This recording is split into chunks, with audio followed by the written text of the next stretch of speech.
Hi everyone, today is Wednesday, October the 4th, and this is the Moneyball Morning Report for the Benzinga Pro platform.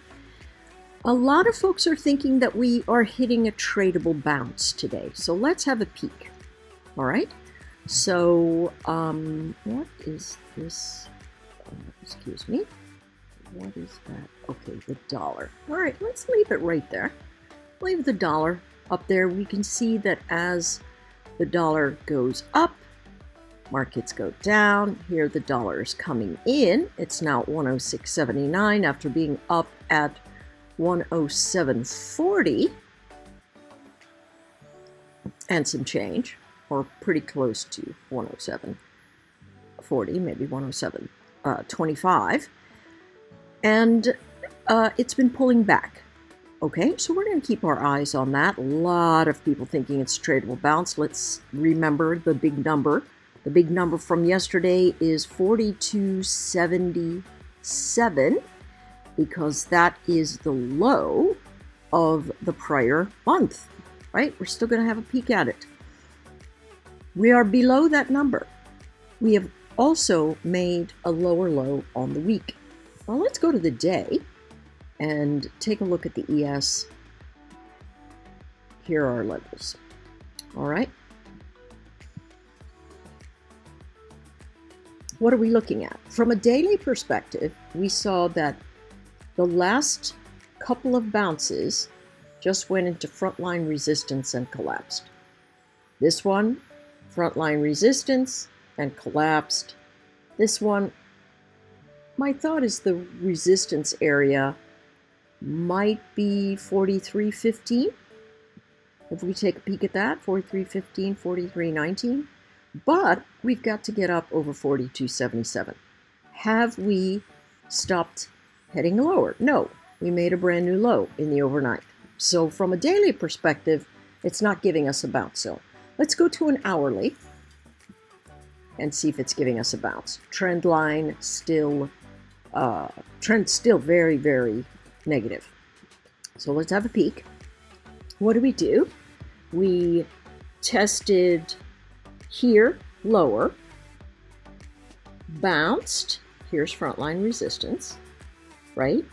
And it's continued on. So the next line in the sand is literally up here. There's a very high volume day yesterday.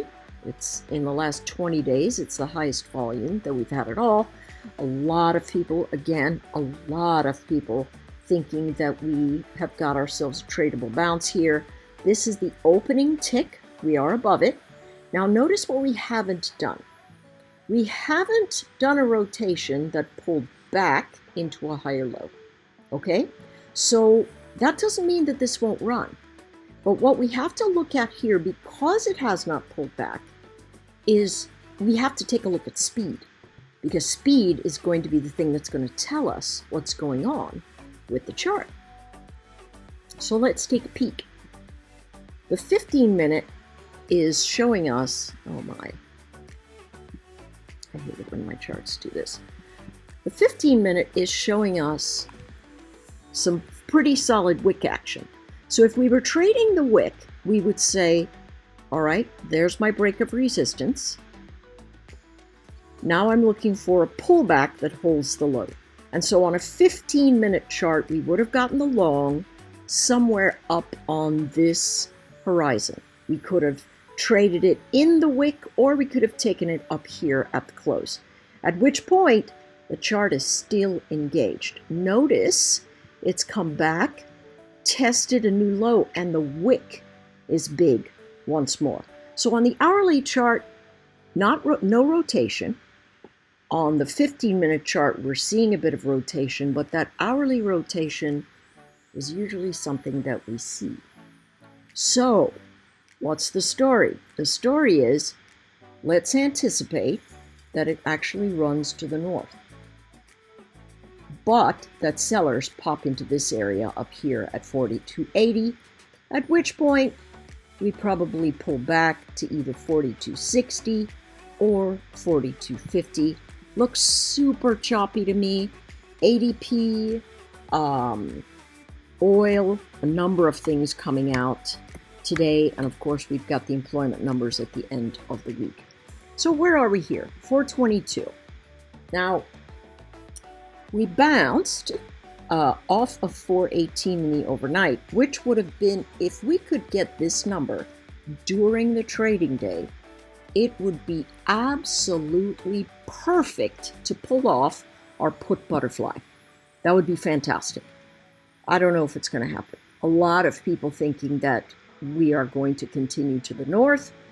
My suspicion is we run right into resistance somewhere around here, and then we rotate backwards, but we are going to try and head back to the upper edges of this formation. I think it's going to be totally dollar fed. I really do. I believe if the dollar takes a dip and begins to climb again, this thing is going to fall like a stone. A lot of people are calling a tradable bounce, but it's still heading lower. I listened to a recap of Jim Karzan, who said, hey, listen, we've got possibility of downside testing into the first week of October into next week, in the middle of the week, at which point the hedging recaptures itself and then we build another floor and the market begins to pop with October seasonality. That's the theory. We just have to see how it goes, okay? Which is why I have these expiring on the 10th. Okay, so numbers to watch today. Listen, 423, little bit of resistance.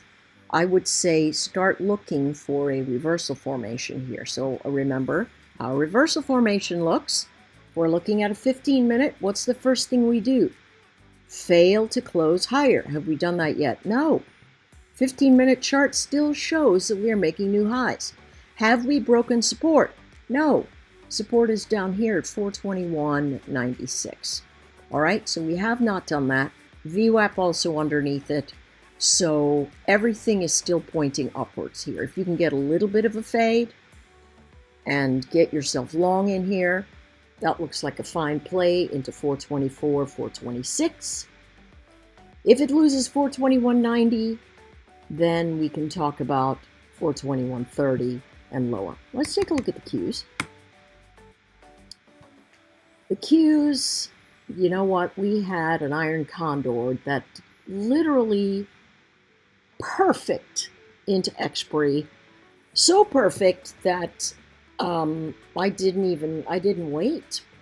I got out and it turns out that it was absolutely perfect.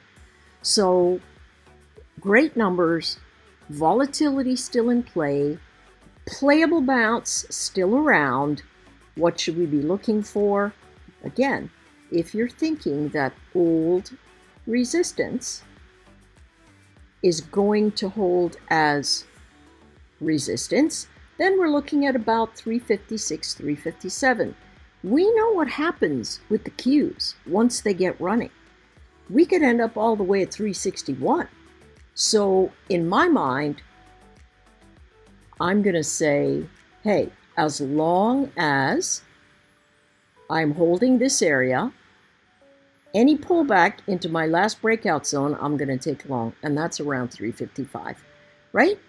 If we break 355.40, if we break 355, I think traders will try to bounce off the VWAP. I mean, there is a lot of chatter about people saying this is a tradable dip. My suspicion is do yourself a favor and not fret about anything except am I heading higher or am I heading lower? That's going to tell you exactly what it is that you need to do. If we go to the daily on the Qs, you can see it's bouncing off a regression channel, right? My suspicion is that this one does bounce. Look at it, right? Take a look at what it says here. This is very interesting, right? This is yesterday. Today, we're somewhere up here, right? But notice, fails to close lower fails to test lower, bounces into resistance, pulls back, and holds the low. So what this tells us, if we're doing it from the daily,